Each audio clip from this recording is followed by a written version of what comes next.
All right, guys, it's time for us catching up on the monthly news here at the Wrestling Perspective. I'm Dennis Farrell. That guy, Ace Stell. Ace, we got no Lars this week. You were like, hey, if you want me on, no Lars. I was like, well, That's right. that guy. That's right. You know what? In fact, get his ass out of the country is what I say.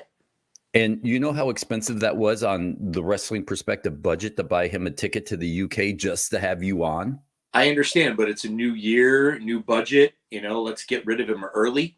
I'm sure he's going to come back like a soreness on your hand or other places on your body. But hey, we know he'll be back. But at least let's have some peace of mind to start the year off. If this was a wrestling match, you would have essentially broken his leg, and he returns next week all healed up magically. Magically, yeah. If it was 1986, he'd be Dusty. And I don't want to call him Dusty Rhodes, but, me and Ole, and, we'd jump on his leg and we'd be fighting our way out of the cage. Break the forearm, and now he has an unsanctioned match with like a foreign object on his wrist. That's right. God, oh man, I miss those days. So believe it or not, it's been a busy month with wrestling news. Busy month, busy week, busy couple of weeks. Holy cow. So we decided a month or so ago, instead of doing interviews all week long and kind of recapping what we've talked about on a few episodes, we're breaking things up. One episode will highlight a wrestling show, whether it's independent, major TV show. We'll just pop in, we'll watch an episode, we'll critique it, maybe talk about things before or after, what draws you in, what pushes you away. We'll talk about news of the month. So we'll go back, revisit some of the big news, the Impact, Fallout, Fallen, all that stuff. We'll do one interview a month now because it just means more when we sit down with someone instead of feeling like, all right, we got to go out and get anyone and everyone and make it meaningful. We'll have a little bit more time with these guys. We'll get a little more in depth, means more. And then we'll do your emails. We haven't forgot about you. We'll do an email show once a month. So we'll feel free, wrestlingperspectivepodcast@gmail.com. Get your questions, your opinions, all that stuff in. We want your hot takes, whether we agree with you or not, which we probably won't. Either way, we want to hear from you. We haven't forgotten about you, but it's just the way we're going to do the show from here on out because we will have opinions. And Ace, we all talked and we feel like if we do interviews every week, nobody really gets our thoughts and opinions on the wrestling industry because we're just talking to someone else and getting there. So we really want our voices to be heard in this industry. Definitely. I mean, we've got different perspectives. Definitely. This is the wrestling perspective. 3 different people normally with the threesome here of yourself, myself coming from the industry on the inside. You both, technically with what you have on your perspective, all the years being fans and the inner workings that if we don't get a chance to give our thoughts, exactly, we're just an interview show, which is great too, but let's get a chance to throw some thoughts out there, what we're thinking, may spark some, our debates that we have are healthy. We don't hate each other because we all have different opinions on this business. So I'm going to go rarely do the 3 of us usually line up on what we're fighting for, so to speak, with our opinions, but it's still great banter. I totally agree. And kind of to lead things off, and we're going to not so much touch on it, but when we sat down and went over the topics, I said, hey, we got to talk about the Vince McMahon stuff. And Ace, you brought up a great point about how there's a woman in this whole thing that has been unfairly doxxed. Her information was leaked out. Wrestling internet, wrestling pundits all jump on it, named her, start talking about it. And you go, if we start talking about we're no better than those people, we are essentially opening the door and saying, hey, whatever happened to this girl, right, wrong, indifferent, whether she's telling the truth or lying, she's been unfairly outed, and it's not our business or our job to talk about that. So you feel like until things shake out in court, let's kind of back away until we hear all the facts, until this woman has her day in court and not be like everybody else and jump out there, name her, post her picture. And I feel like those sites, after you brought that up, it really made me go, any site that jumped on posting her picture or her name where she was unfairly put out, whether it was leaked or not, we're no better than those people. So we decided to just not so much talk about that, but more about forgiveness in wrestling. And we'll get into that here in a second, but I wanted to give you a chance to speak. No, that's 100%. And what you said is on the mark. I personally haven't read everything into it or anything that's out there. I just haven't had a chance to do it. I understand everything that's been out in the world, the clickbait there is, and being a victim of things that are just rumor innuendo, plain and simple. I don't feel like it's the right avenue to start talking about this until it's all said and done and wrapped up, at least from my perspective. But I think we should give that the space to run its course and move on from there. Totally. So, but it got me thinking, right? WWE, whether they're really doing it or we're jumping to conclusions, seems like they're erasing certain individuals. Brock Lesnar's been taken out of a couple of the card games. Once again, I don't know all the details, but from what I've been reading, he's being kind of erased right now. Vince is kind of being erased right now. And it kind of brings me back, totally different situation to kind of the Chris Benoit stuff, right? Where when it happened, I mean, I remember watching the Raw where Vince was in the ring talking about it, crying. And then, before the end of the show, we're getting these details. And then, essentially he's been cut out of every WrestleMania, every match, slowly bring him back. And now he's kind of back into the shows. Do you see something like this kind of happening again where they'll go out and maybe cut people out of things, or we kind of past that era in wrestling? Oh no, I 100% think they'll be cut out. At least as far as the search engine goes. When you search, so for instance, I was in developmental when the Chris Benoit thing happened.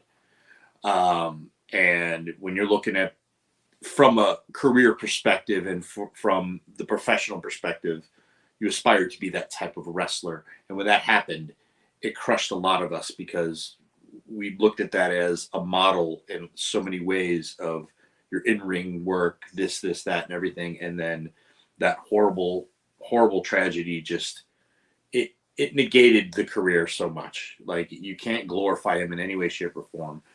And I do stand by that you can't. You'll still find footage out there if you can separate one from the other.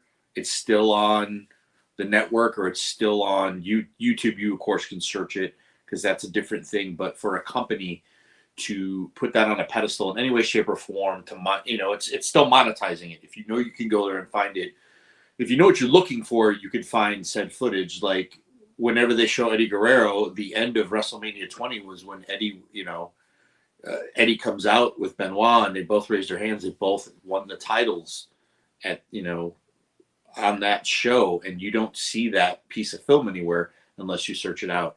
I think it's their prerogative. It is, everything's on the line for this company, especially now. No nonsense. When all this stuff broke last week with the current issue, scandal, what have you, Slim Jim backed out. And then when it was announced that Vince was removed, Slim Jim was back in that quick. They are not playing. They're not playing with sponsorships. They're not playing with, we're going to fight you on this, fight you on that. We are just backing out of this 100%. I see the point. I see the point wholeheartedly. Why glorify, it's getting a terrible light on everything. Why glorify this? Let's move on.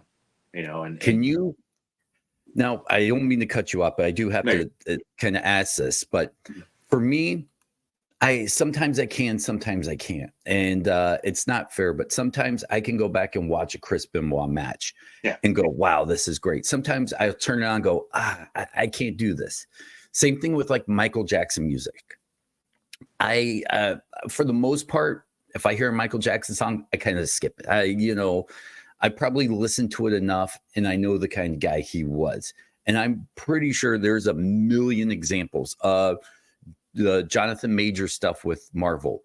I don't think it will stop me from watching anything with him in it because of what he was guilty of. But at the same time, it was crap anyway. So that's my easy way out of that. But for you, can you, because you're in the industry, can you go back and watch a Chris Benoit match without going, this makes me sick?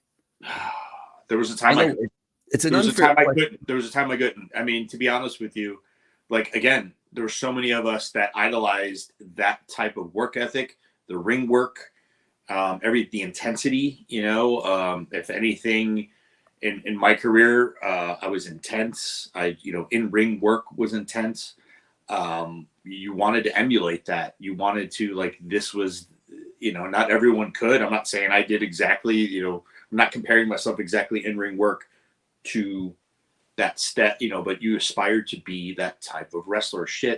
The system back in the day, everybody looked the same, wrestled the same. When they went from HWA to OVW, a lot of the guys saw that like a Benoit style or that in-ring style. They all shot each other off the ropes the same way. If you watch how Benoit would shoot someone off the ropes, everyone at HWA and OVW would kind of adopt that, maybe because he was down there a time or two, because he was the status of what, just a lot of the ways and things done in a match. We all gravitated toward it in a lot of ways. It gravitated towards it in a lot of ways. The flying headbutt, all kinds of things. I think Chad Gable right now would be your technician that could fill the void for something like that. I used to say Daniel Bryan was that at some point in some way, shape, or form, for the intensity of the in-ring work. But going back and watching it, I couldn't for a long, long time because it broke my heart. It broke my heart that this is what it was. And what's crazy is Dynamite Kid was he was the model for Benoit. So when you watch Dynamite, do you think, when you hear about all the horrible things he did, that he was a horrible human being? I can watch Dynamite. For whatever reason, I always watched those matches and didn't have the story to go along with it. So it's later in time. So, the things that happened with Dynamite and his family, they've made public. And for some reason, I'm okay watching Dynamite. I think they gloss over the things of where he was. Benoit, it's still touch and go. Sometimes I'll look, sometimes I won't. I can't explain it. I don't know what's in the psyche that lets me separate it, but there is definitely, and I've talked to many people close to him that can separate the church and state. That can separate, this was the professional versus this. When you read things about actors and actresses, Kevin Spacey, has he been acquitted? I'm not quite sure, but it's hard for me to watch. Oh darn it! The presidential show he was. I don't remember that. I didn't watch that. No, but once you said that, Usual Suspects is a great movie. No, okay, yeah. Usual Suspects is a spot-on movie, and he's in that, and he's a main character, and I haven't watched it since the different allegations came out. I guess he's been acquitted. I don't know. That always kind of sticks in my head. When you hear things about that and abuse, and obviously the Benoit stuff, it's just touch and go. It's touch and go. Sometimes I'm fine. Sometimes I'm not. It depends. We're all people. And you're all feeling. Shoot, I could watch. You watch the Von Erich movie and you start dealing with loss and watching all the loss that happened in that movie, and you don't realize that can hit home in a different spot. Just like watching any movie where an animal passes away and you're like, oh, and I go hug my dog. I love I see a meme or something on Instagram. Like, things hit you in the feels at times when you don't have your barriers up. So I don't know if I quite answered you, but it's just iffy. Did. But and now kind of coming back now to present time with Brock and Vince, guilty, innocent, whatever's going on in that whole thing. For me, I'll be able to still watch Vince stuff because I've known for years and years and years and years and years he was a horrible guy. I almost feel conditioned, like, all right, we've accepted him for the shitty person he was, the shrewd businessman, the allegations we've heard pop up throughout the industry over the many years. If you know someone in wrestling, you've heard a Vince McMahon story. Let's not be, candy coat things here. But yet we still watched, we still loved the product, and we turned a blind eye. I don't know if that's the right way to put it, but we said, all right. And that's kind of how, at least I don't forgive him. I won't like him anymore, any less. But I'm glad that he's getting his comeuppings. Hopefully he gets what he deserves, good or bad. Saying that, I'll still be able to watch Attitude Era stuff, I think. I still will be able to watch Vince is giving away $1 million on Raw one episode.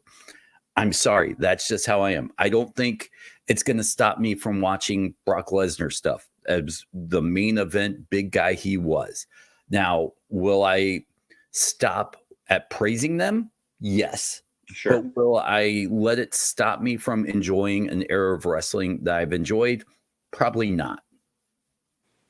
Yeah, and a lot of the things we find out about people in the 80s, now, and with the way the world is, we find out everything now more so than about people in the 80s. You could touch on so many things. It's just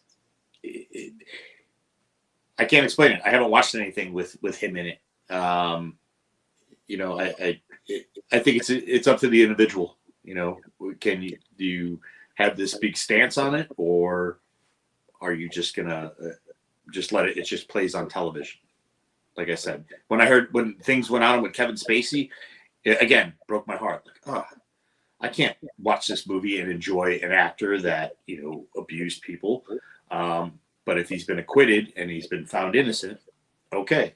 You brought up Michael Jackson. I listen to Michael Jackson music. It takes me back to a time in life that I don't associate the allegations with at all. So I grew up. My childhood was growing up, and you have the Thriller album and Thriller itself, and these things. It's a piece of my life that, and again, allegations, whatever lawsuits and things like that. Can anyone say for sure one way or the other what went on? You still have a show in Vegas, that the Michael Jackson show, the experience for Cirque du Soleil. I mean, those things, like, it's just we're more in real time now. The Brock Lesnar stuff, I understand why they would pull him at the moment and pull anything with him until everything's cleared up. Yeah, no, that's the unfair thing, because whether someone watches this video 6 months from now, we don't have the benefit of hindsight yet. We're living in the moment. So if 6 months from now, you're like, let me see this show. Oh, Ace Stell, I've seen him on the internet. I didn't know he had a podcast. Click, and you hear us talking about this. And worse things come out after today. We don't know about it yet. So I'm just saying that now. Yes. If they somehow murdered someone, I don't know yet. Allegedly. Yeah. So take it as a grain of salt on February 4th, 2024. Anything from February 5th on, we don't subscribe to that way of thinking yet. So, but February 4th and before, this is our opinions. Is that pretty good, Ace? That's good. I'll run with that. All right. Let's transition out of this and into something that has the internet abuzz, and that is Cody Rhodes giving up his spot at WrestleMania for The Rock versus Roman Reigns. And it seems like the internet hates this. Sure. Just has been shitting all over it, has been pooping everywhere. But I'm going to tell you something. I've said this on the podcast. I like this move. I like this move a lot. And Ace, I don't know your thoughts. We have not talked about this at all. So my opinion, your opinion are a shocker to each other here on February 4th, 2024. Here's the thing. I like Cody, but I still don't feel like in this, him finishing his story narrative that we're being told, he has had a hill to climb. Daniel Bryan, WrestleMania New Orleans, triple threat match where, he had to fight everybody to get into that main event. They didn't want him in there. It was public. You really felt for Daniel. He was a little guy going up against a big guy, and everybody got behind him, and it made him a superstar. Cody Rhodes has not had that moment in this story. If Cody Rhodes showed up at WrestleMania and won the belt, it would be a flat storyline. And I've tried to explain this to people. It's not that The Rock came and stole his spot. The Rock wasn't sitting at home going, fuck Cody, I want this spot. I'm going to take it right now. That's not how the business works, whether you're The Rock or not. And I get what people say he might have done in the DCU, whatever. But that's not how it works in wrestling. You and I both know that. But for Cody Rhodes, this adds to his story. This makes him just a little bit more of an underdog. This makes us get behind him a little bit more and roots for him to finish that story. And I think people like Cody. People don't feel for Cody yet. This might be one of those things that they turn into a storyline where, Cody's trying but keeps getting passed up. And maybe this gives Cody a little chip on the shoulder. I don't feel like Cody has any of those obstacles yet that he's had to climb to make this story meaningful. I do think I see both ways of this as far as the business goes. When Cody and Roman was at WrestleMania, was that not when Vince came back into the helm not long before? Right. So the beginning of that year was right prior to that. And then you're leading into Mania season. And, on one hand, you're like, there's no way Vince is going to let that happen. No matter if when Vince was around, that's when Cody was properly courted, however you want to put it, and then was brought into the fold. And they're like, hey, we're going to run with this and run with you. And very successful run. But it also felt like Vince was out. Vince is back. And Vince is like, there's no way in hell. That's a thought. And I don't have any inside baseball into this. A lot of times I don't like to know very much inside baseball. As far as I know, that was the plan, that, it was always going to be Roman. It was always going to be Roman no matter what. But you're telling a story to the people. They're writing, you have writers now. So they write, you think about the storyline of where we're going. I don't think if they gave it to him then, if they had given it to him then, it might have been a bigger pop. And now maybe they're running with it. Like, you know what? No, the story's in the chase. The story's in the chase. The story's in the chase for it. Do I think they could have dipped for 2 seconds and given it to him and then taken it away? Certainly so. That would have been very Zack Ryder, though. Zack Ryder won it, and I thought, holy hell, this is great. Then Monday, it was yanked out from under him. And I haven't heard his comments on it, really. But I thought, crap, they had a guy. They built him. Give it to him for like a month. Then yank it. They yanked it in a day, and it was a blip on the radar for him. Unfortunately, he had the Mania moment, but then, that was his chance to stay up here, as you're rising up. Like him or hate him, during the Attitude Era, the same thing with Chris Jericho, where he won the belt for a half second off of Triple H and then had yanked it from him. So there's another example too. Well, and I go back to, since we're talking about Cody, you think about Dusty. Dusty never held the belt for a long period of time. Whenever he won it from Flair or Harley, it was a short-term run, but that was also the NWA model. It stays on a heel. It primarily stays on a heel. And the story is in the chase. So that's where they're going with this. Do I think The Rock walked in and said, nope, this is me? No, I don't think that. You're also, and we went ahead a little bit on this, but you also look at the pieces and parts, because someone had to get left out of this in the equation if CM Punk was going to main event WrestleMania. Who gets left out anywhere if The Rock was the plan? Is it Cody that gets left out? Do they make a three-way match? Where are they going here? What do they do? I don't know. Again, inside baseball, people out there, you know who I'm close with. I'm wearing the shirt in support of the man. We'll talk about the things that went on with him, with Punk recently, with the injury. But I don't have inside baseball into where it was going. You know why? Because I would rather not.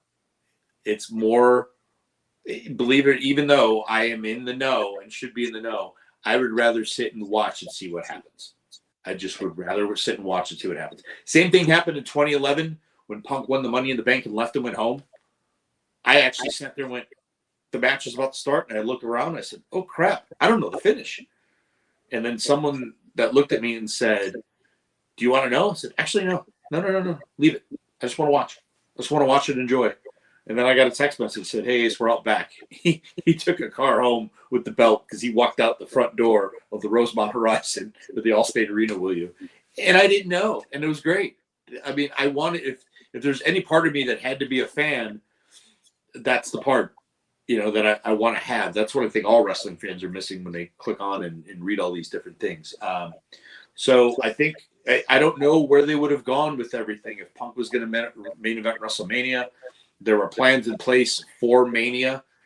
Him being sidelined with the injury sure opened up the door and lined up exactly, where we're going with this. Well, as you know, because we've been fast friends, and the same thing with like my bud Petey, who's producer for WWE, name drop. I don't ask. if somebody says, "Hey, I need to vent about something," and I've had other wrestlers come to me and vent. Now, I don't know if they vented because they thought I'd go tell someone or stooge out, or if they vented because they really. But I don't tell anybody. I don't care.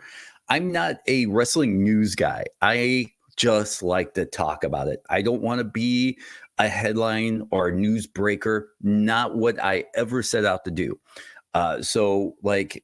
Pete will sometimes go, "Man, you should hear this," and tell me a story afterwards. Or he'll be like, "I was working on this match and X, Y, and Z happened." Or, "I like this person, don't like this person." I listen. I don't care. But sometimes he'll be like, "You got to hear what's about that." I'm like, "No."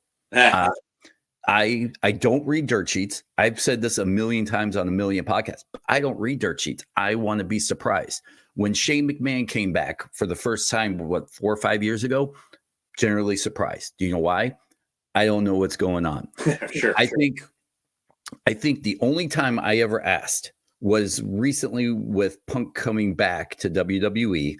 I was out on a date, and I think I just texted Lars and said, "Hey, do I really need to go watch, what was it, War Games or whatever that pay-per-view?" Yeah, Survivor Series, War Games. Survivor Series, yeah. I said, "Do I need to watch it?" He goes, "It already happened. Don't worry about it." And it was that late in the show where I was like, "Do I need to make it home? Should I stop?" Yeah. And outside of that, I want to be surprised. I don't want to miss something. And with so much wrestling, and we'll definitely get into this here in a minute, it's just so hard to catch every single thing.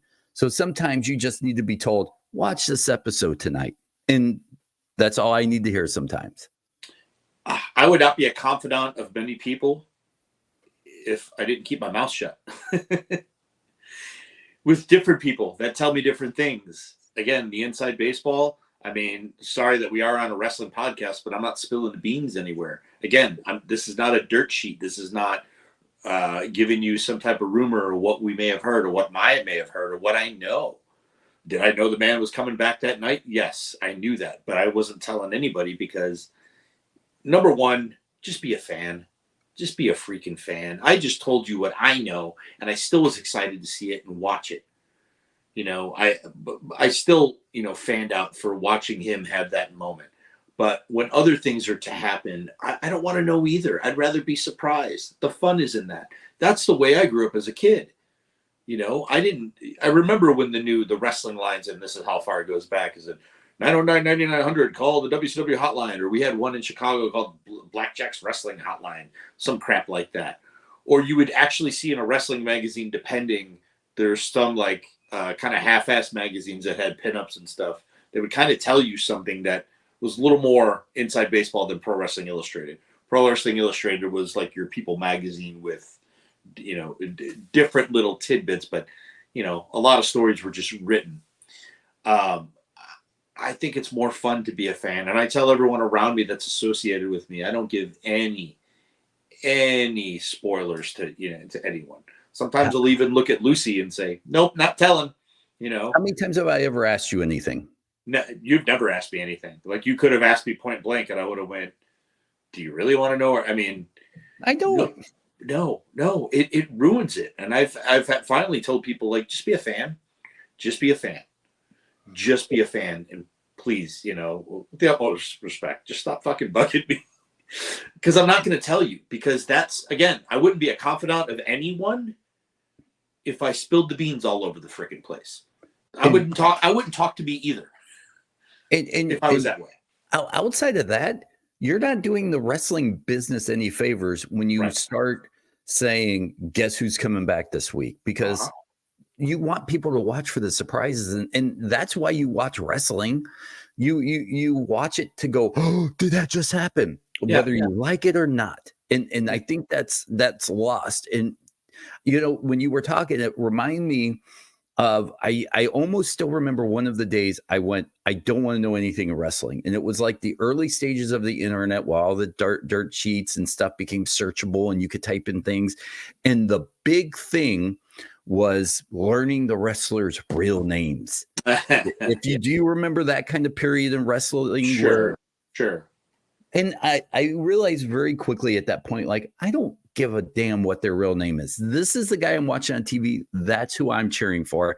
I don't care if he has and by the way, half their real names are lame than their wrestling names. Higginbotham, really? That's a wrestling name that I'm going, that's one of the sexiest guys in wrestling, is a guy with the last name of Higginbotham. Like, are you fucking serious? That's not a cool name. Of course you're going to change it to Michaels. How about Larry Full? The total package, Larry Full. Yeah. No offense, Luger, but yes, the real name, obviously, this is why you became Lex Luger. Yeah. So that's at that moment. And from there on out, I stopped. Now I love watching how the hamburger is made. Like when I used to go to backstage and hang out backstage at Impact with Pete, I loved watching, the things that went on in the ring before fans were allowed in the arena. I loved sitting and listening to the meetings. I loved hanging out in the locker room and just watching that stuff. Yeah.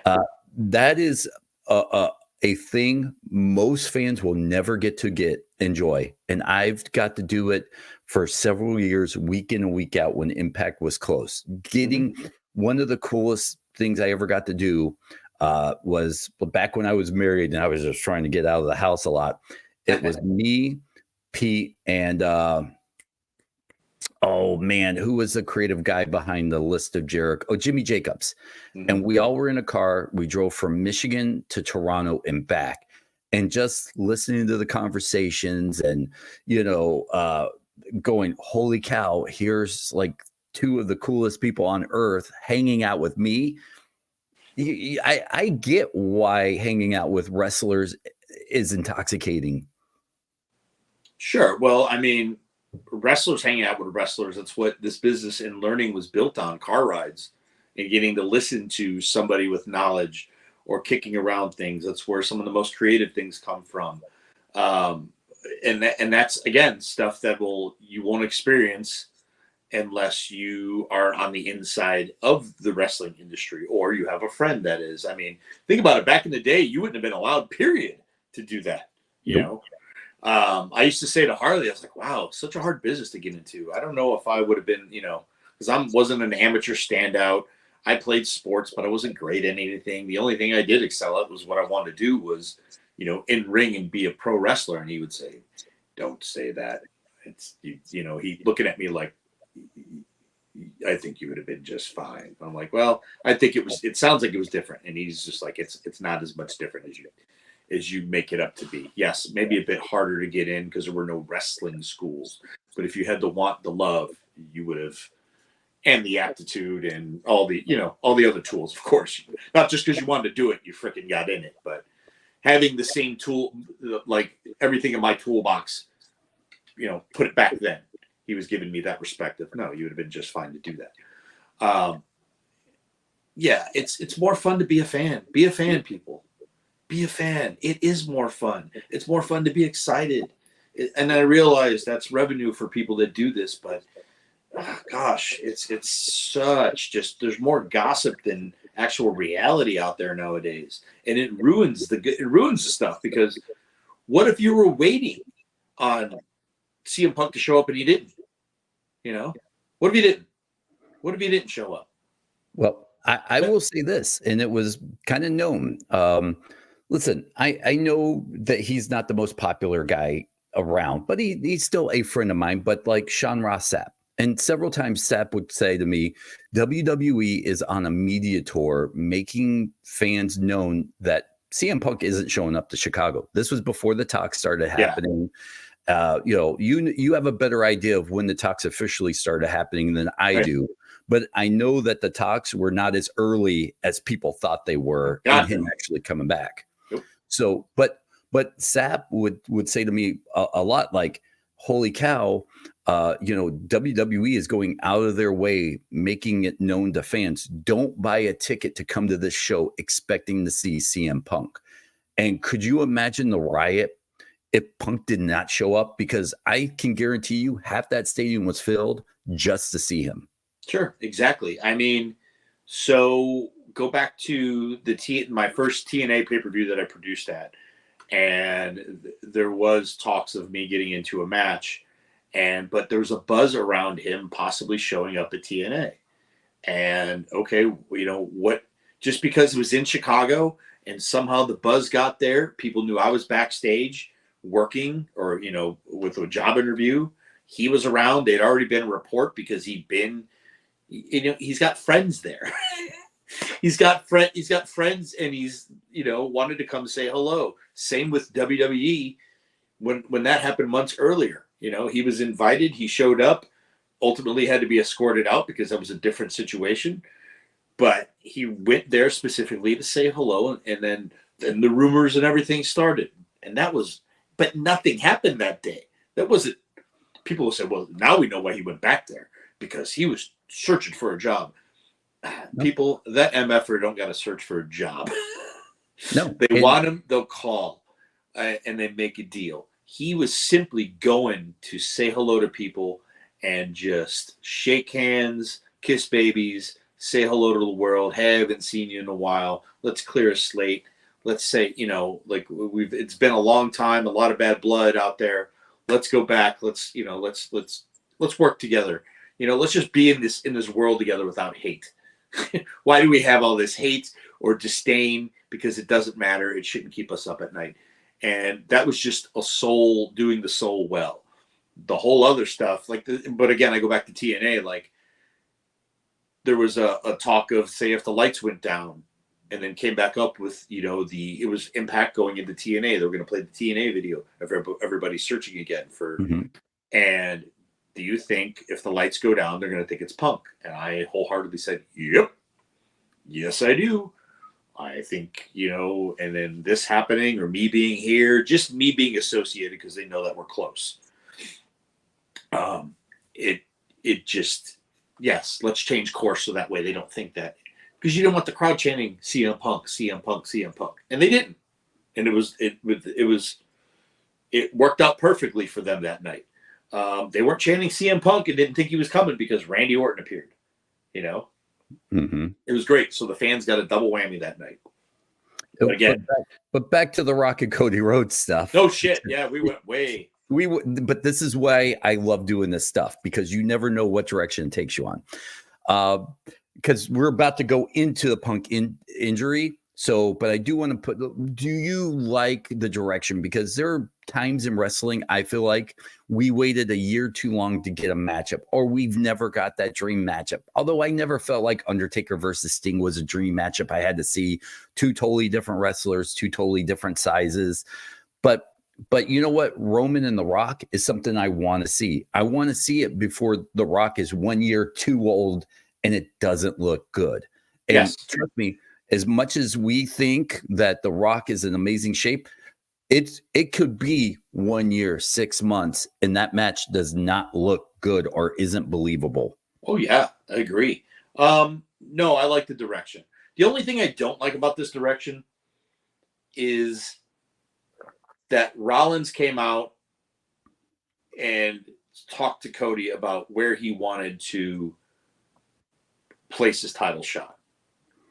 You know, where he wanted to place his bets. He went there to talk him out of wrestling Roman, but to come fight me. The only thing I don't like about that is he's a champion. I never like when a champion begs for a match or gives a match. I like people chasing. I don't care if he's, I don't know. Rollins, I guess, is a baby face, or he's tweener. I don't know where he's at on the spectrum of baby or heel. He's just he kind of floats. But I've never, because I'm old school that way. I'm a fighting champion. I will fight anybody. But I'm not going to walk up to you and tell you you should fight me. I don't know. I just don't like it. It's just that for me, I just don't like that. I still think they could have figured, and they tell the story of, like, Cody said, no, I'm giving you my shot. I'm giving you the avenue to go this way. I'm going to go this way. And mind you, I love the video package they played. They played some old funk, Dusty. I even think there was some Harley. Well, I saw Harley in there with Flair. But they were showing lineage of titles and all this good stuff. And I love that, because I love anything that goes back old school, no matter what it is, if it's on the point or not. But I just never feel like the champion coming out and asking for a match is what a champion does. The champion wants to fight, A heel champion tells you need to earn it. You need to earn it. Like, that's what the heel does. You need to earn it before you get in, that's a standard heel line for anyone. So Roman's got that down. Like, you don't just walk in here and get a match. I hope he says the same line of BS to The Rock and says, you don't deserve this. I don't care where you've been. Just run him down, man. I am the table. I am, acknowledge me, Rock. I'm the head of the table. Like, I don't care who you are. I don't care where you were for our family. I am the premier guy right now. Knock him down a notch. I like how they went off the air the other night. That was great. I looked at the time and went, oh, perfect. No words. No words to ruin this. Old school. Yeah, and you're going to have to hit the Rock's music to get that pop. Yeah.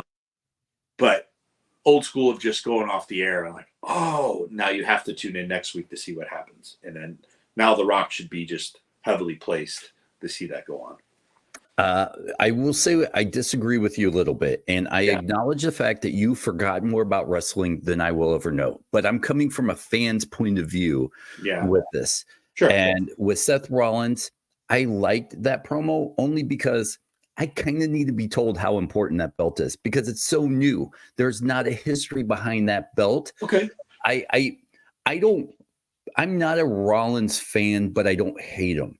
But that promo, although it lacked the passion, it almost felt very Miz-esque when the Miz was trying to be the Intercontinental Champion, wanted to against Daniel Bryan on the SmackDown Live show, where that put that Intercontinental Championship back under a spotlight. Like, holy cow, this is awesome. There's the passion.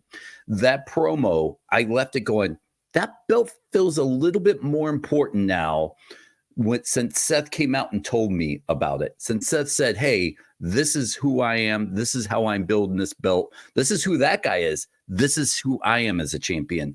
And I sat there and listened to it and soaked it in and thought, all right, now that he told me what the belt is, because sometimes as a wrestling fan, I need to be told what I'm seeing. Sure. And I'm okay with that. And I'm okay with admitting it because I'm not a smart fan. As much as I like to think so or float ideas out, because I do it to you, I do it to Pete. Sometimes Pete's like, hey, we used your ideas. Sometimes Pete's like, that's dog shit. Please don't text me for it. That's dog shit. Please go bury your head. Yeah. But sometimes when you see your idea on TV, and it probably still happens to you when you float something to somebody and you see it used on TV, you go, I still have it. Or since I'm just a fan and I see it used, like Killer Cross.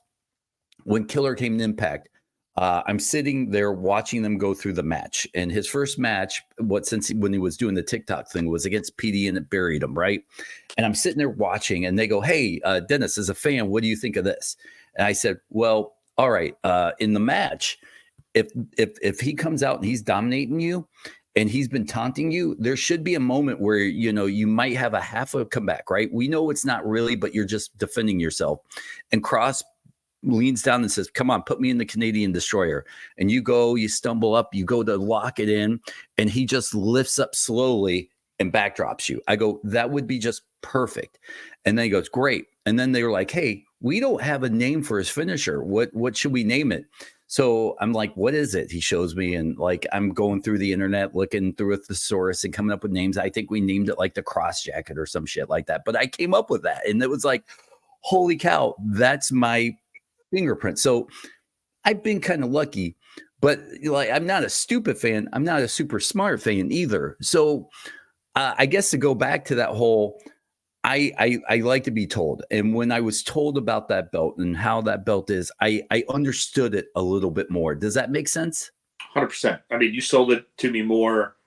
To be honest, I didn't put a lot of stock in it. I just went, I wanted to see how they did it, and it makes total sense. Like, to come out and explain to you, you've got to educate the audience. If you don't educate the audience, and you were educated, on it, and to be honest, when it was happening, a lot of times with wrestling, I flake out and I do a bunch of different things. Unless we're, hey guys, let's watch the show and analyze it. Okay, I'll do my best to stick around for a couple hours. SmackDown's a lot easier for me because it's 3 hours is a long time of wrestling, which is why watching it on DVR the next day is best for me. So I can flip through in, timely manner. Let me get to what I need to get to.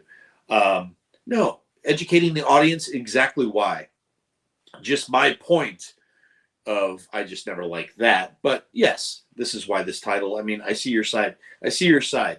I don't hate it. I still stick to my point of, that's why this is this.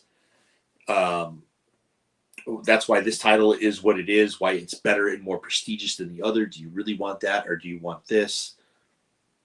And they're putting that spin on it because it hasn't honestly been given the clout that it needs. Like he's had tremendous matches with it, but it really needs to. What's going to elevate it? What's going to, like, Miz? You mentioned Miz. Miz has been doing a super job. Like that match with Gunther, and that match he had one the next week. Holy crap! Did he bring his A game? And I may have said that already, but Gunther's been elevating that IC title to where it needs to be. The U.S. title has gotten some prestige. Logan Paul is new to this industry, but he's killing it. He's killing it. These titles are featured prominently.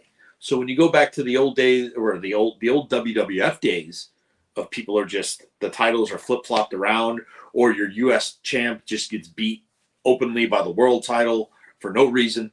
We're just having a match tonight. It's like, couldn't they pick anyone else out of the locker room instead of the U.S. or IC champ to lose to the world champ tonight? Like, you just buried another champion to me when I think they're all champions and they all have a fighting chance anytime, any night. I'm old school that way. At any time, a pinfall could happen. At any time, he catches a submission on him. So you could have the U.S. champion beat the world champion or the Intercontinental.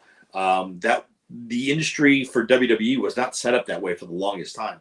I feel they are doing that. And so I will go along with you on that getting this to a more prestigious spot with this championship, raising it up to the level that, yes, we say they're both world titles, but because the one that Rollins has been, it was just kind of awarded to him with this tournament.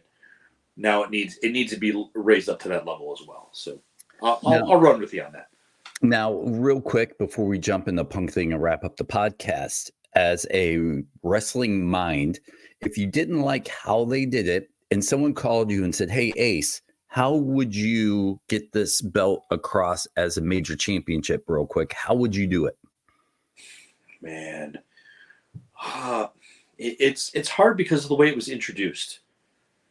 To me, the way it was introduced was because you're not going to take that title off of Roman. The way it was brought out was, Roman has only, I see the appeal for the TV shows that you have to have a separate championship for each. And that's a lot different than back in the day of having one guy go through both shows.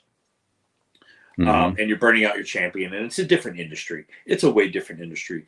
The work style is different. The amount of bumps, I'm not saying the guys back in the day didn't work hard either. Of course, my affinity for wrestling and being on the road as much as they were. Just the high impact of things nowadays. The work style is different. The work style is very different. To get it over, it's hard to say. I mean, I wouldn't have unified it in the first place. Because you split them up, and then now you gave me another thing. Because it hasn't been but a year or two since they unified them. Correct? Am I off on my timeline? Something about that. And what's funny, because I had talked to Pete about this, when it first started happening, and then there was talk about trying to split them up, and they needed an idea. And I had said, why don't you have the Money in the Bank Challenge Roman win? But the loophole was he only won one of those belts, not both those belts. Sure. And he liked the idea. I think he floated it past creative, and they were like, that's not the direction we're going. But that was a good idea, which I kind of thought that would be genius for, like, you think, whoever was the Money in the Bank champion at that time wins both of them. And then, the wise man comes out and says, no, you won one of them. You didn't win both of them. And that's how you split them up. Not a bad idea. Thank you. Yeah, no, not bad at all. But yeah, I go back to that. I would have never unified them if I was not going to stay the course. If you're going to unify them, then let Roman know you're going to travel between shows. They're going to get the head of the table on both. You're going to have to work that much. You're going to be on both nights of Mania, something along those lines. But let me ask you this now: yes. with the unification, did that make Roman bigger? Because, I'll be honest, I wasn't a big Roman fan. The bloodline stuff made me fall in love with him again and really believe that he's a great champion. Yeah. And I like the fact that he's not fighting a lot. I know the internet's like, oh, he only fought like 50 matches this year or 20, whatever. I love it. I don't want to see my champion fighting random people 18 times a month on Raw and SmackDown.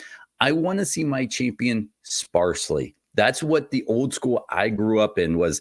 You may see a video package from Hulk Hogan. You may see Hulk Hogan come out and cut a promo. You wouldn't really, or a tag team match against the Towers of Power, Pain, this or whatever. But you didn't see him in one-on-one matches every Monday night, which was pretty bad there for a while with WWE. Was the Towers of Power, Pain, Akeem, and Barbarian together? How did that work? And then I realized I didn't know what tag team I wanted to go with, so I just ran them all together. Okay, I'd rather him not be Akeem. I like One Man Gang and the Barbarian beating. We all did. Yeah, man, there's just like he definitely. Yeah, I think it definitely elevated him being the one person, and he's obviously come into his own. Like, come on, he wasn't Vince shoved him too fast, too soon, gave him the Cena treatment, and he really had to fight through a lot to get where he was. But he's obviously come into his own. He's such a master right now. And I think it's just, to me, it's just this. Obviously, he's got a great mentor in the Wise Man, but everyone around him, just to be able to sit back and go, "Oh, this is my personality. This is my persona." What's he doing? He's walking and talking. He's not screaming and hollering. He's got so much appeal. It's just, you just look at him and think, he's just an arrogant asshole. I'm not saying that's who he is. I don't know him. I don't think he is, obviously. He comes off on TV. But the way he comes off in his persona on TV is like, I'm just the best. I'm just the best. And the whole bloodline angle, that was, we talked about this before, what a happy accident all that was. And for Sammy, we talked about that a couple of weeks ago. Him, rising up through that and becoming such a new star out of all that, when his music hits, the people, oh yeah, it's it, like I saw it the other night. I forgot who he worked on Raw, but he came out. It's like, oh, holy, you've got a star right there. I think the appeal was with the one champion. I mean, I wish if they were going to do this, they just would have stayed away and kept, two champions and run them. But when he got that one belt and then, walked away with it, he was the guy. And I'm a fan of going after that one guy that everyone's got to try and get to. I'm a fan of that. But again, advertising, everything. Hey, we got to put we need a world champion in this show. I don't know the inner workings. Did USA and Fox at the time go, hey, how come, Fox gets Roman? USA's like, how come we don't get a champion? How come we don't get Roman? How come we're screwed this way? So we need Roman to show up on Mondays. Okay, well, that, that's obviously money out of the pocket to change his contract or pay him, a la carte to get there. It's not just one big money thing. He's got so many appearances a year. Everyone does. Unless you're a younger wrestler. The higher tier wrestlers are, hey, you got so many appearances, we're bringing you out. The most recent member would be like Goldberg. He only had so many appearances a year. You open up, the toy box and bring him out, use him. He goes away, crown jewel, whatever the hell they're doing with him. But I'm a fan of the single champion. I just am. Well, let's touch on, by the way, the WWE Netflix deal before we move on to Punk. I totally forgot about that. Netflix acquires the rights to WWE Raw on a $5 billion deal, which starts in 2025. Wow. Yeah, good for WWE, horrible for the fans. I'm going to the deal brings 50 million every 500 million every year to WWE or Endeavor or whatever we call it now. Let's see here. Other notes on this thing, though. Here's the thing. Peacock still has the rights to the pay-per-views and the library until 2026. Mm-hmm. Here's what I don't like about this thing. I am not a big fan of putting a main show behind a paywall. You cut out so many fans. Wrestling fans don't have a lot of money to begin with. I'm one of them. Shirts are $25. Tickets are expensive. Championship belts cost. Posters. We as fans are bled dry. And I get why you got to make money somehow on the contracts. I'm not bitching about that.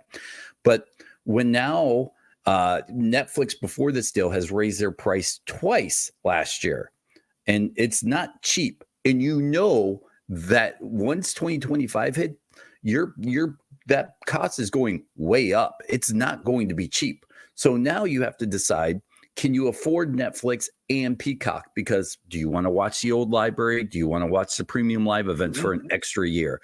Do you want to skip Raw and look online for the highlights? Because I've got Peacock, I've got Netflix. I'm at that point where I have to kind of decide, do I want one or the other? I would have kept Peacock because I love the catalog, although I hate how Peacock has done the search engine for it. I feel it's very rudimentary. It's horrible. Hopefully, in 2 years, Netflix gets it or can win it. But those rights become available. So Netflix may not even get it. They may go to another streaming service or start the network back up. I mean, who knows what they're going to do with that stuff. Right. I feel like SmackDown will become the big show now because it's free. NXT will become more popular because it's free. I feel like you close so many people off to that Raw show now. And they'll still show up when it comes to town. But really, I mean, if Netflix goes up another $10, which easily it could to get their $500 million back, I can't afford that. You say free, and it's not free. I had to subscribe to a service to get USA because I don't subscribe to cable. I haven't for years. I haven't subscribed to DirecTV. I am 100% an app person. I dumped DirecTV years ago just because of pricing. I used to get a nice price because I worked for AT&T, and when they were together, I got it for virtually nothing. Same with like any type of cable or Uverse or anything like that. But when you say free, I don't see it as free. Nothing's free. I remember back in the day when people would complain like, I don't like this channel, I like this channel. I just want it. So let's say an older generation. I only watch PBS and the Hallmark Channel. But if I don't pay X amount for this tier on your cable channels, like the extra $10, $15, I don't get my Hallmark channel, so to speak. I feel the same way with USA. I couldn't just find, I guess I could subscribe to you. I actually don't even know how that works. Like I might as well, if I want to see a bunch of different things in the wrestling scope to pay attention to the shows, I will just, subscribe to a service that gives me everything, but that's more money on the table, which in turn I turned just like you did and looked at, I'm not going to say the service that I dumped, but I dumped like a twofer. There were two on there that I happen to not be really watching shows on at the moment. Now, if they come back with the shows that I'm into, say Showtime, for instance, Ray Donovan was a show I loved. Well, I dipped out of Showtime until the new season of Ray Donovan popped in, or Shameless. I'll pull that $15 a month off until it comes back, or Paramount when, say, Yellowstone comes around again. I think, to me, the consumer has all the choices in the world. So I don't see USA as free. I see the CW network as free because I can still hook up somehow the digital rabbit ears. That's the appeal. That was the appeal of a CW network. I hope that's a headline or off Fox a Fox affiliate. I hope this is the headline off this episode. Ace still uses rabbit ears. I do not. I just know the fact that you could. Probably. They're not even rabbit ears. They're the digital thing. You hustled me. I was all like, I know what we're talking about on the internet. Tinfoil. Yes. No, I still see it as, yes, it's money, and you're going to have to behind the paywall, but you're back to what we used to do as wrestling fans anyway, except for the fact that it used to be live. I mean, used to be on actual free TV. You had a UHF channel. You had Saturday Night's Main Event, things of this nature. I mean, nothing's free anymore. Nothing's free. So I see it. I look more, I guess, because I'm on the flip side of it, like the business side. I'm looking at it from, if it's there if you want it. And there's such an audience for the YouTube or anything social media that's out there. You could literally just sit there and you could find everything you need if you just wait a day. And especially because the talk is that they're exploring moving Raw off Monday nights. And that will create and I think we've even talked about this. I believe wrestling fans are programmed that Monday night, USA, Raw. I think, and I don't have the math or the numbers, and I might be just talking total bullshit, but I feel like Raw's best ever ratings were on USA throughout the years on Monday nights, whenever it was on whatever channel it was on for a couple years when they left. I don't know if I watched Raw when they left.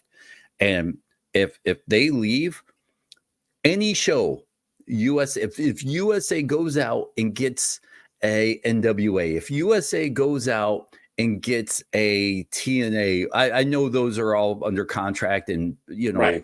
MLW, and put a little bit of money behind it, that show will blow up. I firmly believe that.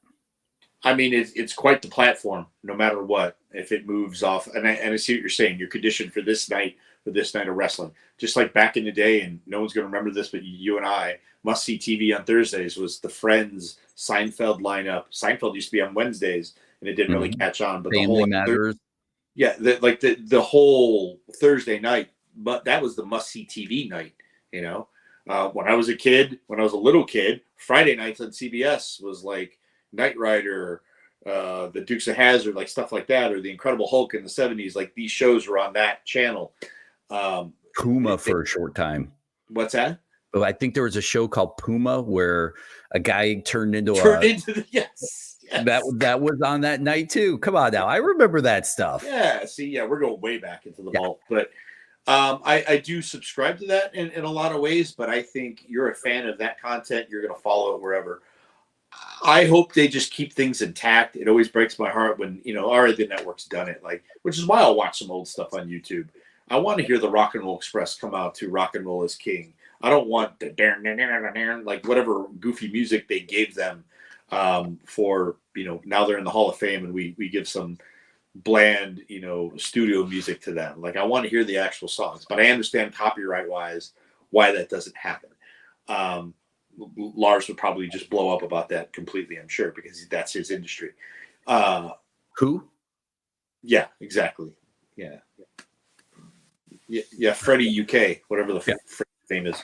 I don't know. I if it goes back to, like you're saying, if they get the rights to everything and essentially the network is a button on Netflix and I could search Dusty Rhodes and find everything I want on Dusty Rhodes, or CM Punk, or you're looking for Batista matches and it pulls up Batista movies and matches. Like I want that search engine back, because that really kills me that they did that. But yes. I don't see as much of a problem as you do with the move to Netflix. Let me ask you this. You have $15-20 available per month in your budget, right? Things have gone south in the Ace Stell household, all right? Yeah. But you can afford one thing, and you have to make a decision. Do you go to Netflix and get Raw every Monday night and watch it live, maybe a replay there? Or do you go to whatever streaming service the network is and the premium live events are? What are you picking?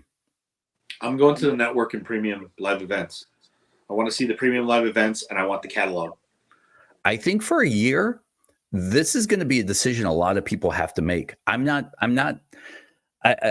think right now we can all go, wow, 50 million, 500 million a year. This is going to be amazing. But when it comes down to it with price crunching, I think for a year, until we figure out where the premium live events and the catalog goes, this is a decision a lot of people are going to have to make.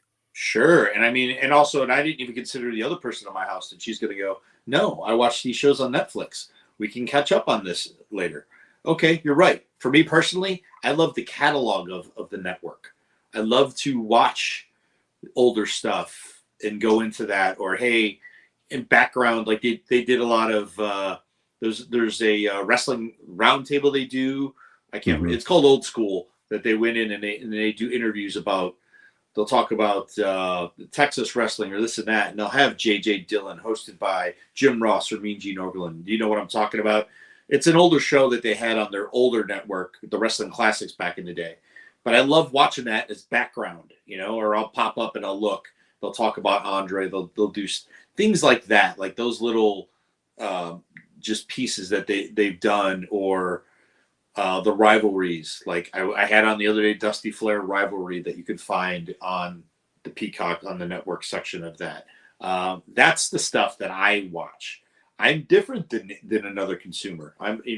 There's a kid that wants to watch Monday Night Raw all the time. That's where he's going.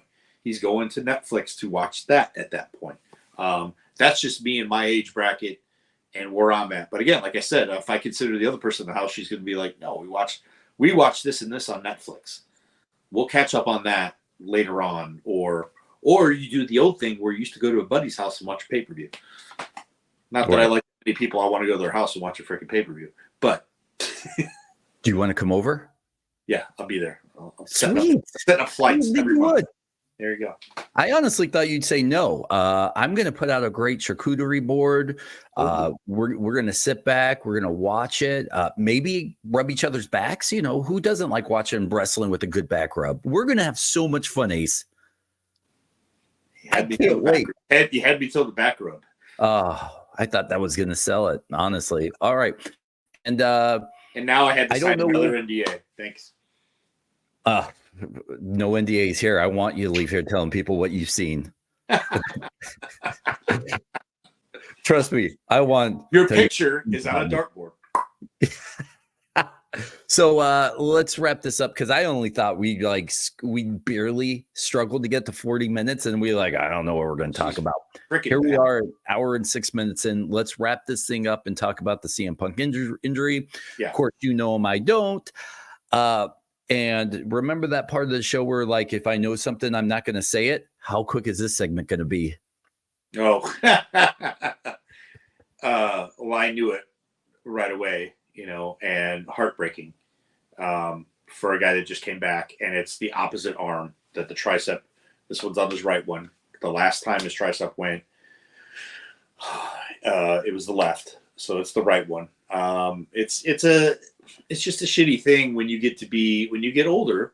I've had my bicep snap. I've had this one repaired, distal bicep surgery. It snapped right from the forearm and rolled right up. And it was because I rammed a guy.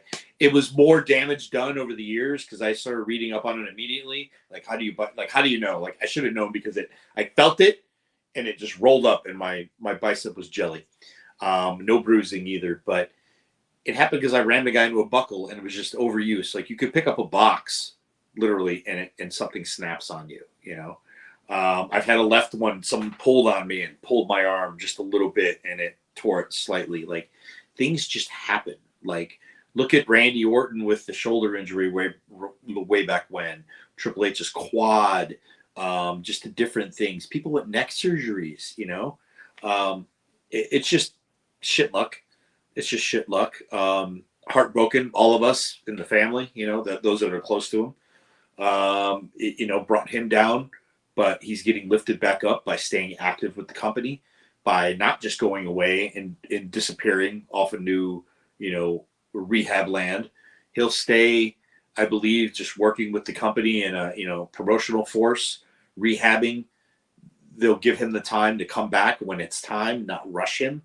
We need you back. No, when you are 100% medically cleared to get back in here and you're ready to go, they're behind him 100%. This much I know.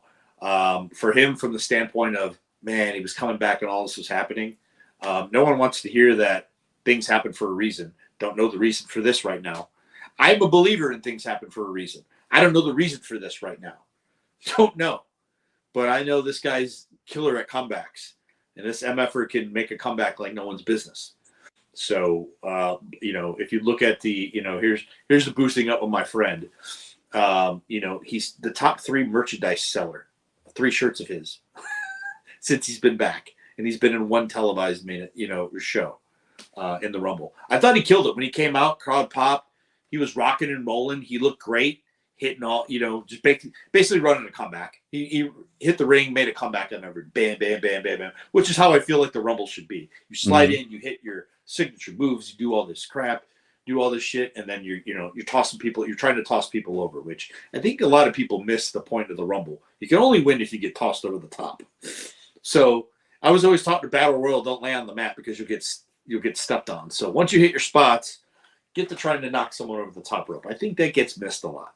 But he looked great coming in, clearing a comeback, and then he came in and he was there for everybody, taking everybody else's stuff. It was just crap luck to take, to get DDT'd in the mat, and then the arm went. Of course, now you see people at the footage like, I think this is where he got hurt. Of course, like something doesn't feel right, but the adrenaline's going and you keep moving. I think the angle to set him out was exactly what's needed. Now he has a dragon to slay when he comes back.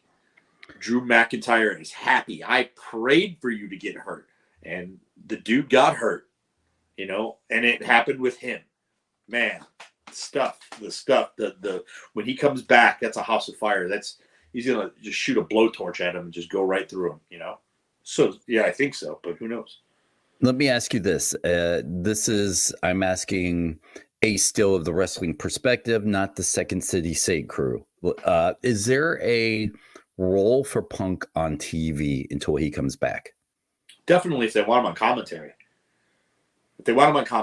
I don't think but I don't know that they go that route since they did an injury angle to pull him out.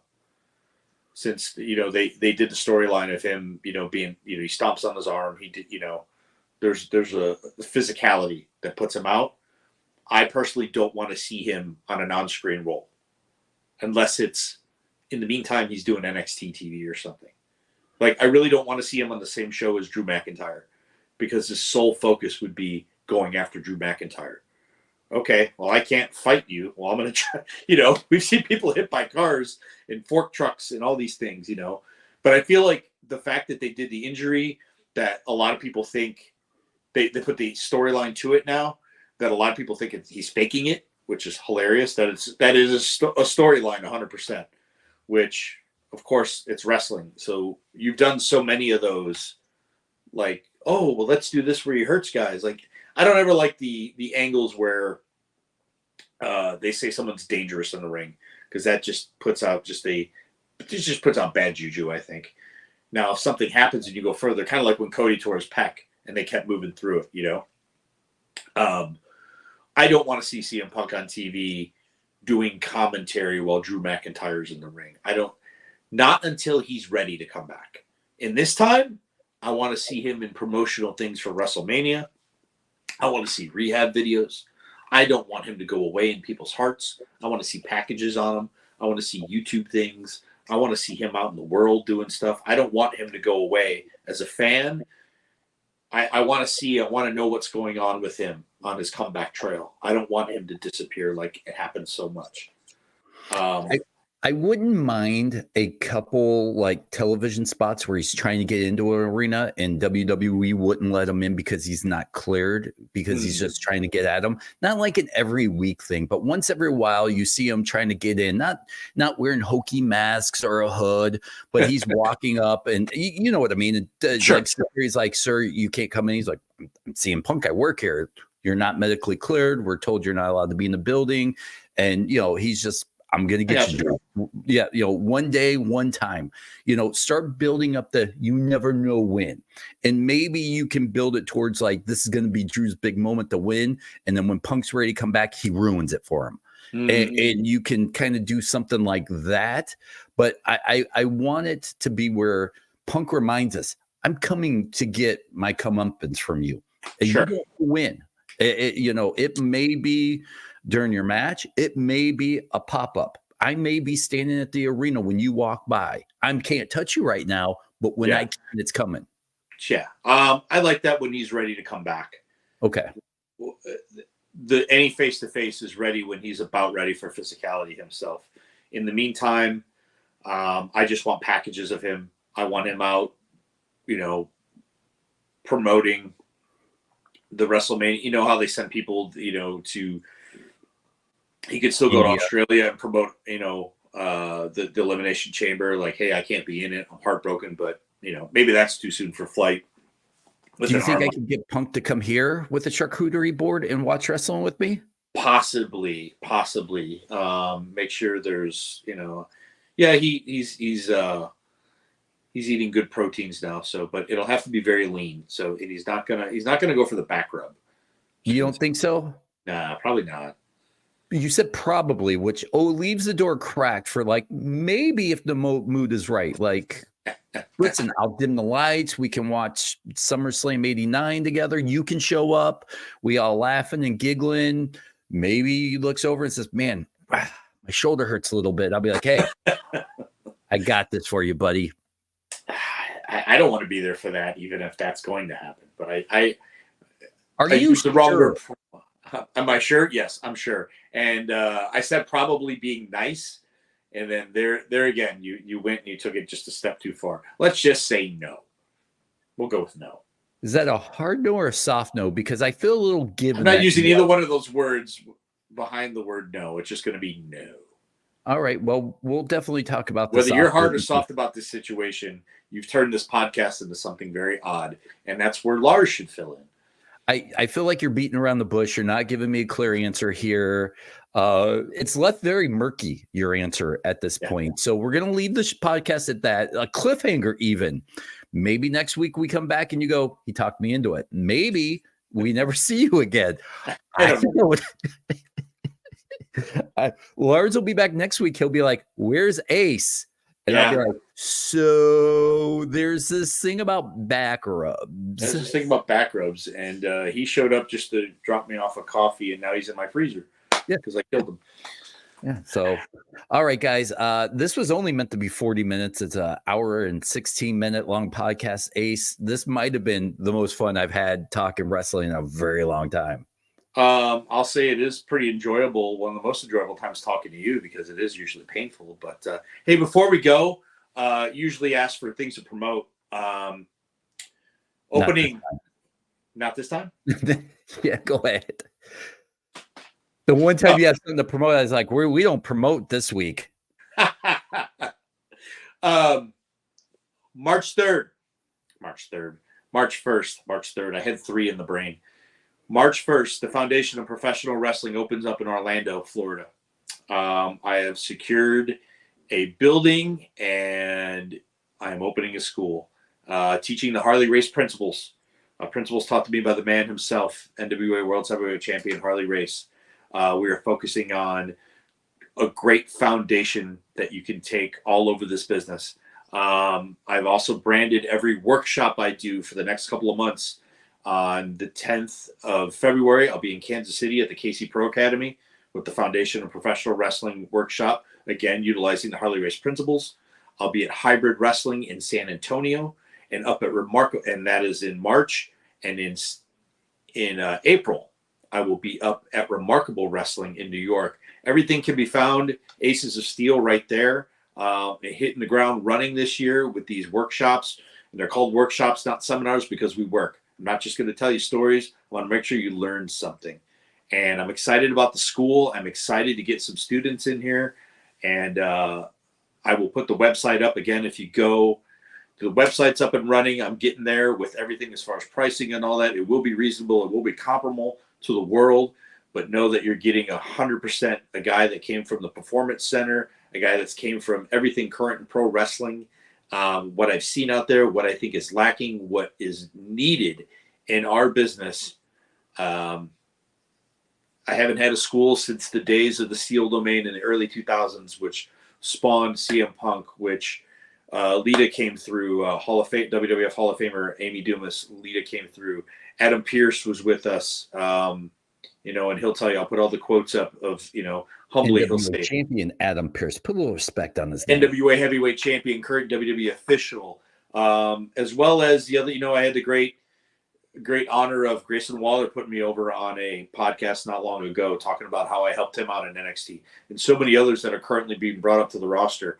And I'm also going to have a special, like, if you're getting ready for WWE or you want to know what a tryout's like. I've ran many a tryout with everyone there. I've had my own ring, and just everything that goes into it. It's more than a handful we've done there, and to what WWE is looking for here, there, everywhere, what TNA is looking for, what other organizations are looking for. Ready to hit the ground running. First of all, you're horrible at selling this. Can I do this for you? Please. All right. Hey, guys, listen.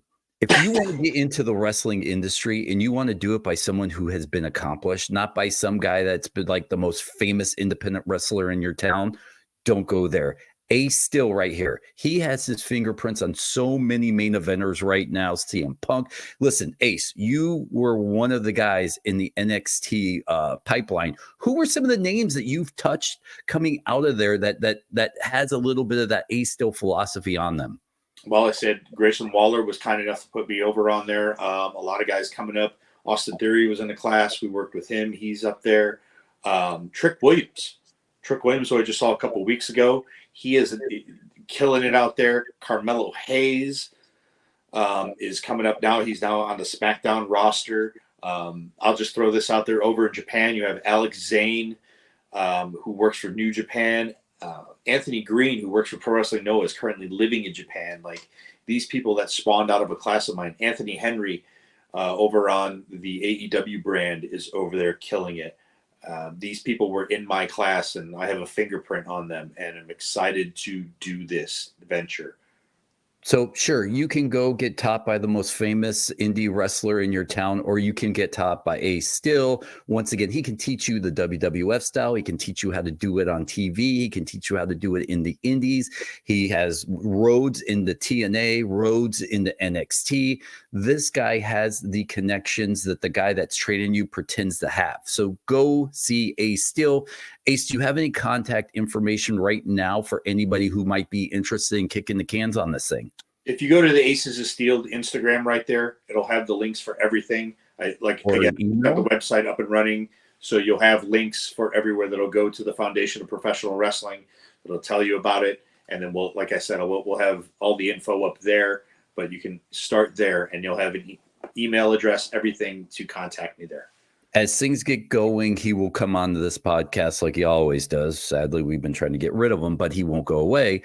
But as it comes, we'll drop more contact information. We'll give you hard links. We'll make sure you're up to date. And even if you just want to know if the training you're getting is good or bad, reach out to Ace, and he'll be like, hey, this guy's legit, or the guy works at Burger King. Please don't give him any more of your money.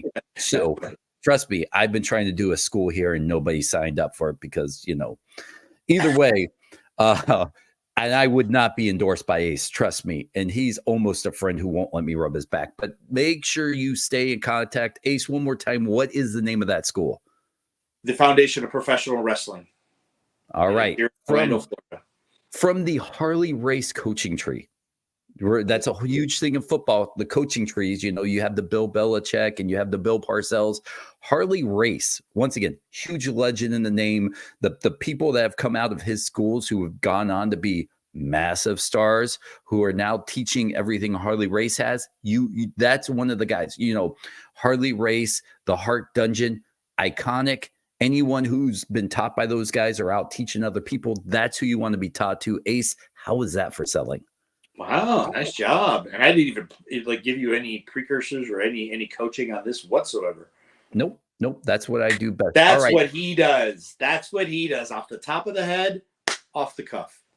Wink. All right, guys. Wrestling Perspective, WrestlingPerspectivePodcast.com. Make sure you go email us. We want to know everything you have. Have a great week, guys, and we'll see you next week. Ace, thank you. Good night, everybody. We'll see you.